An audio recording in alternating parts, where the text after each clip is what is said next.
O racismo é um sistema de discriminação e opressão baseado na crença de que algumas raças ou etnias são superiores às outras.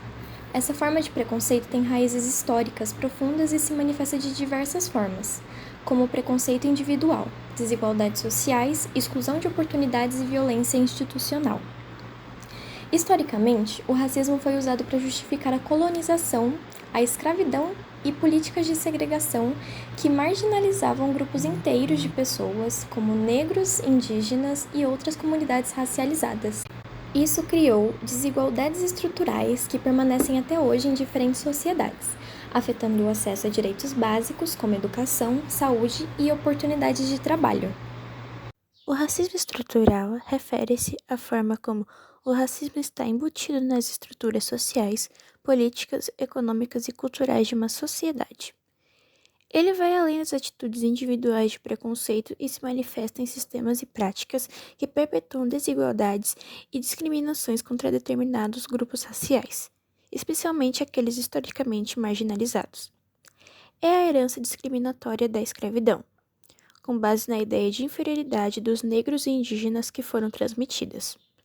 Em conjunto com a falta de medidas e ações que integrassem os negros e indígenas na sociedade, como políticas de assistência social ou de inclusão racial no mercado de trabalho, gerou o que se entende por racismo estrutural, uma discriminação racial enraizada na sociedade. O Brasil carrega uma história marcada por 300 anos de escravidão, sendo o último país das Américas a abolir formalmente essa prática em 1888 com a Lei Áurea.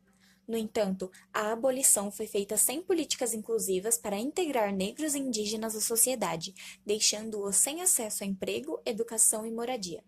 Esse contexto histórico consolidou o racismo estrutural, um sistema que marginaliza pessoas negras, impedindo-as de exercerem plenamente sua cidadania. O racismo tornou-se o cimento da estrutura social, política e econômica brasileira, sustentando desigualdades que persistem até hoje. Os reflexos desse racismo aparecem de forma alarmante em dados como os do Mapa da Violência de 2016, que mostram que 77% dos jovens mortos no Brasil entre 15 e 29 anos são negros, resultando na morte de um jovem negro a cada 23 minutos. Além disso, atitudes preconceituosas como piadas racistas e a utilização de eufemismos para evitar o uso da palavra negro ou preto perpetuam a exclusão e o preconceito. No mercado de trabalho, pessoas negras estão mais frequentemente em posições subalternas, e a ausência de políticas públicas reforça a exclusão socioeconômica. Contudo, iniciativas como a criação do Dia da Consciência Negra pela Lei 12.519 de 2011, comemorado em 20 de novembro, lembram a resistência histórica de Zumbi dos Palmares e dos africanos escravizados, além de se posicionarem como atos de enfrentamento ao racismo estrutural. Segundo Pierre Bourdieu, violência simbólica se manifesta através da diferença de poderes dentro da estrutura social.